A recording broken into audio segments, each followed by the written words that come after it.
Narrow ক্লাইডিয়াস ক্যাজর Augustus জার্ম্যানিকাস ছিলেন Roman সাম্রাজ্যের এক কুখ্যাত ও বিতর্কিত সম্রাট। ইতিহাসে তিনি একাধারে নিষ্ঠুর, বিলাসী, শিল্পপ্রেমী এবং মানসিকভাবে অস্থিতিশীল শাসক হিসেবে পরিচিত। সংক্ষিপ্ত পরিচয়। পূর্ণ নাম নেরো ক্লাইডিয়াস ক্যাজর অগাস্টাস জার্ম্যানিকাস। জন্ম 15 ডিসেম্বর 37 খ্রিস্টাব্দ। সম্রাট হন 54 খ্রিস্টাব্দে মাত্র 16 বছর বয়সে। মৃত্যু 68 খ্রিস্টাব্দে আত্মহত্যা করে 30 বছর বয়সে। শাসনকাল 54-68 খ্রিস্টাব্দ। নিরো ছিলেন রোমান জুলিও ক্লোডিয়ান রাজবংশের শেষ সম্রাট। গুরুত্বপূর্ণ ঘটনাবলী। 1. রোমের মহাঅগ্নিকাণ্ড গ্রেট ফায়ার অব রোম 64 খ্রিস্টাব্দ। রোম শহরের বিশাল অংশ পুড়ে ছাই হয়ে যায়। গুজব রটে যে নিরো নিজেই আগুন লাগিয়েছেন, কারণ তিনি শহরটি নতুন করে নির্মাণ করতে চেয়েছিলেন। আগুনের দায় তিনি খ্রিস্টানদের উপর চাপান এবং বিপুল সংখ্যক খ্রিস্টানকে অত্যন্ত নৃশংসভাবে শাস্তি দেন। এটাই ছিল খ্রিস্টানদের বিরুদ্ধে প্রথম বড় নির্যাতন। 2. শিল্প ও সঙ্গীতের প্রতি আগ্রহ। নিরো নিজেকে কবি, সঙ্গীতজ্ঞ ও নাট্যকার মনে করতেন। তিনি নিজে অভিনয় করতেন এবং গাইতেন, যা একজন সম্রাটের জন্য অপমানজনক বলে ধরা হতো রোমান অভিজাত সমাজে।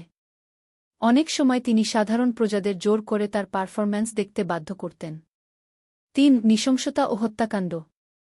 নিরো তার মা আগ্রিপিনাকে হত্যা করেন, যিনি শুরুতে তাকে ক্ষমতায় বসাতে সাহায্য করেছিলেন। স্ত্রী ও স্ত্রীর গর্ভস্থ সন্তানকেও হত্যা করেন। রাজপরিবার ও সেনাবাহিনীর মধ্যে একের পর এক ষড়যন্ত্র ও খুনখারাপি ছিল তার শাসনের অন্যতম বৈশিষ্ট্য।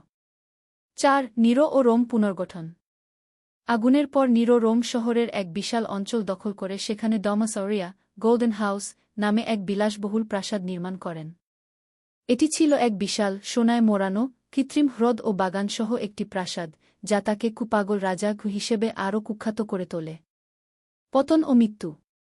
নিরোর নিষ্ঠুরতা ও শাসন ব্যবস্থার কারণে সেনাবাহিনীর সমর্থন হারান।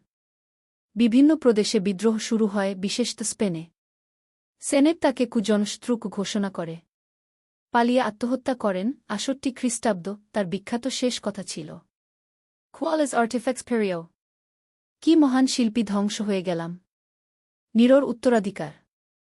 নিরোর মৃত্যুর পর 4 সম্রাটের বছর ইয়ার অব দ্য 4 এম্পারর্স নামে বিশৃঙ্খল সময় শুরু হয়। জুলিও ক্লোডিয়ান রাজবংশের অবসান ঘটে। পরবর্তীতে ভেসপাসিয়ান ক্ষমতায় এসে নতুন স্থিতি আনেন, ফ্লাভিজান রাজবংশ শুরু। নিরো সম্পর্কে মূল্যায়ন। দিক মন্তব্য। ইতিহাসবিদদের দৃষ্টিতে ট্যাকিটাস, সুয়েটোনিয়াস ও কাসিয়াস ডিও তাকে নিষ্ঠুর ও বিকৃত মানসিকতা সম্পন্ন বলে বর্ণনা করেছেন।